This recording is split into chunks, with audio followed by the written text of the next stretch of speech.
Hi, I'm Nadisha Basnaika from James Cook University, Brisbane. I'm here to present major aspects of business environment of the Sri Lanka that are relevant to international business. I am specifically consider about the tourism industry of Sri Lanka.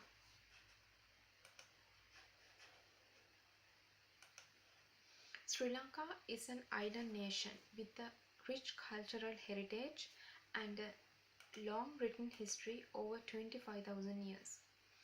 It is Asia's oldest democracy and is governed by semi-presidential system, is a republic and unitary state. Sri Lanka is a home to 21 million culturally diverse people, including Sinhalese, Tamils, Muslims, Burghers and Malays.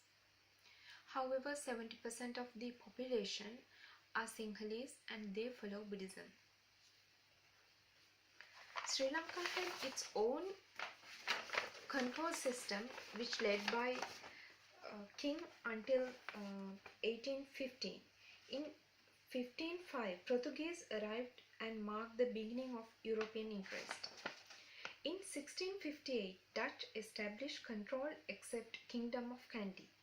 At the end, in 1815, British conquered Kingdom of Kandy. Sri Lanka has gained universal suffrage in 1931 and independence from the British in 1948. Sri Lanka has appointed the world's first democratically elected female Prime Minister in 1960. The amendment to the 1972 Constitution was passed in 1977 to introduce the executive presidency. A new constitution providing for a unicameral parliament and an executive president was passed, replacing the previous Westminster-style parliamentary system. The new constitution came into operation, remaining the country as the Democratic Socialist Republic of Sri Lanka.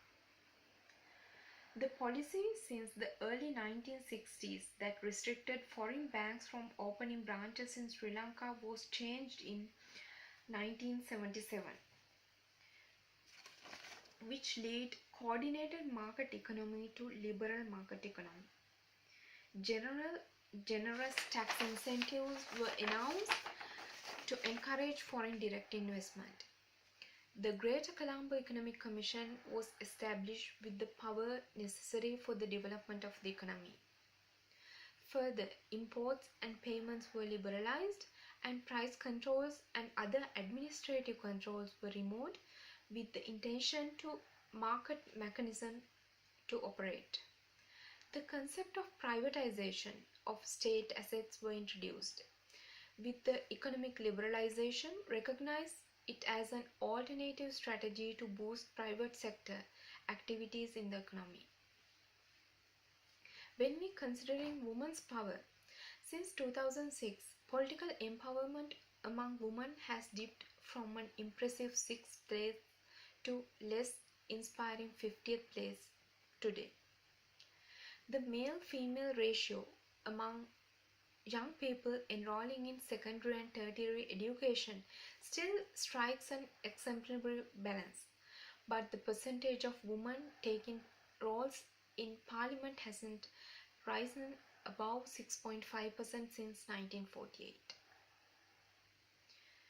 Power distance is defined as the extent to which the less powerful members of organizations within a country expects and accept that power is distributed equally. With a slightly high score of 80, Sri Lanka is a relatively hierarchical society. When we come back to political environment of the country, in May 2009, Sri Lanka prevailed a decade-long conflict against terrorist group Liberation Tigers of Tamilila, LTTE. US Senate report called this victory as one of the few times in history that a terrorist group has ever been defeated. The long-term civil war has brought serious damage to Sri Lankan economic development as well as to development of foreign trade. Sri Lanka has returned to a period of peace and prosperity. The government, with assistance of foreign aid, has devoted millions of dollars to develop and restore life in the areas affected by decades-long conflict. After the end of civil war in 2009, Sri Lanka's overall performance of foreign trade is better than the average level of world trade performance. Sri Lanka's total import and export of goods increased from 17 billion in 2009 to 28 billion in 2013, with an average annual growth of 13.2%, higher than the world average growth rate, about 2.8%. Elections were held in 2010 throughout the entire country for the first time since 1983. In 2010 parliamentary election, the President Rajapaksa party won two-thirds of the vote. Sri Lanka, also a rising star of the Asian economy, situated at the center of global shipping routes.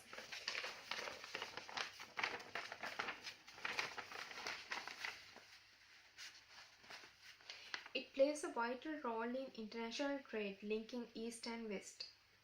Sri Lanka is a lower middle income country.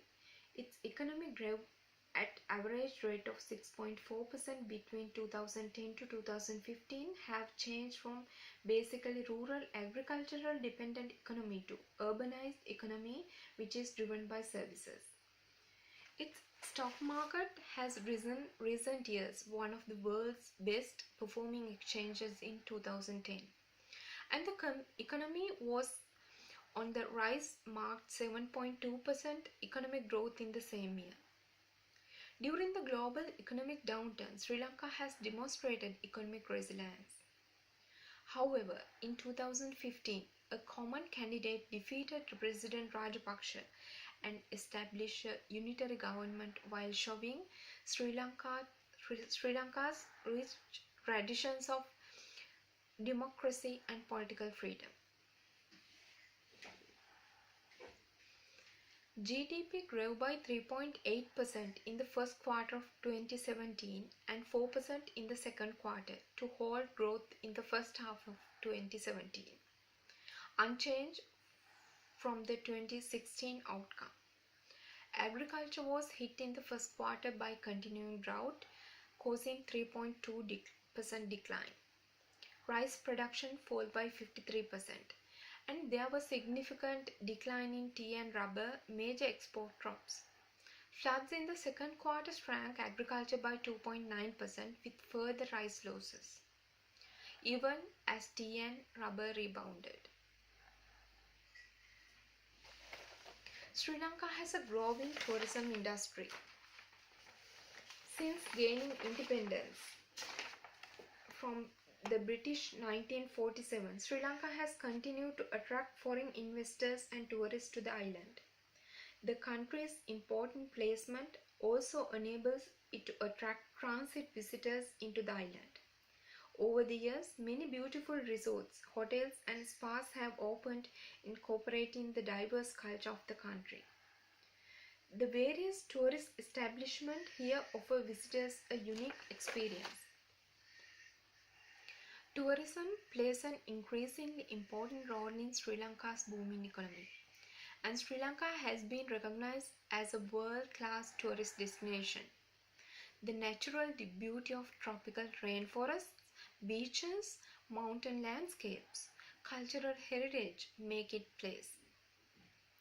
In January 2010, New York Times named Sri Lanka as top tourist destination. Natural Geography also named Sri Lanka one of its 25 best trips of the year. During the first half of 2010, tourist arrivals doubled when comparing to the same half of previous year. Many reasons would cause tourism industry to experience the next wave of opportunity growth in Sri Lanka. In 2009, civil war of Sri Lanka ended, so Sri Lanka can take advantage of peace to attract more tourists.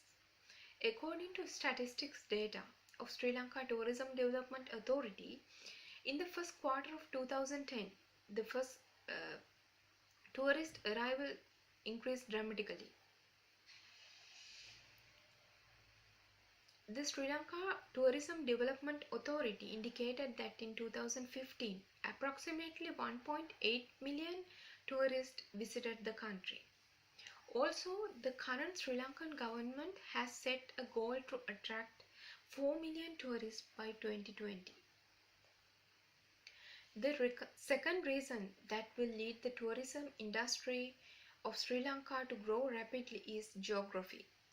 Sri Lanka is located in the Indian Ocean and consistently hot all year around.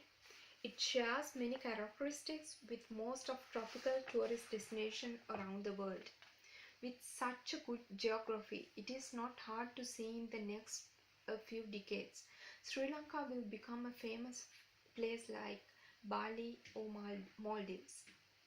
Sri Lanka is rich in natural and cultural assets, along with large amount of religious, cultural and natural attractions. Sri Lanka possesses 8 UNESCO World Heritage Sites, such as Golden Temple of Dambulla, Central Highlands, Sinharaja Forest Reserve and Sacred City of Kandy. The direct contribution of travel and tourism to GDP in 2016 was LKR 631 billion. Tourism is expected to have attracted capital investment of LKR 120 billion in 2016. This is expected to rise by 2.6% per annum over the next 10 years. Travel and tourism generated 406,000 jobs directly in 2016. This includes employment by hotels, travel agents, airlines, and other passenger transportation services. Although the prospect of Sri Lanka's tourism is pretty bright, there are still few issues to be addressed. The first hurdle is lack of hotel rooms. As increasingly number of people come to Sri Lanka to visit, tour service providers are not enough to meet the demand. The Board of Investment facilitating to develop hotels in out-of-city areas. Low-quality transport service will definitely affect the tourist industry of a country. Luckily, the government has launched plenty of development initiatives for tourism, and if the concerns are addressed, the tourism would be one of the nation's top GDP contributions in the next wave of growth. Major problems suffered in last few years is the constant fluctuation of GDP growth rate.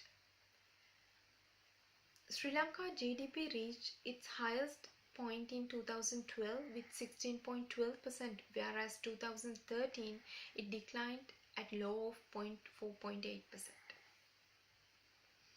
Tourism is a fast-growing industry, but with the credit crunch in 2008, tourist figures have dropped as people has less money to spend and companies are unable to expand as rapidly.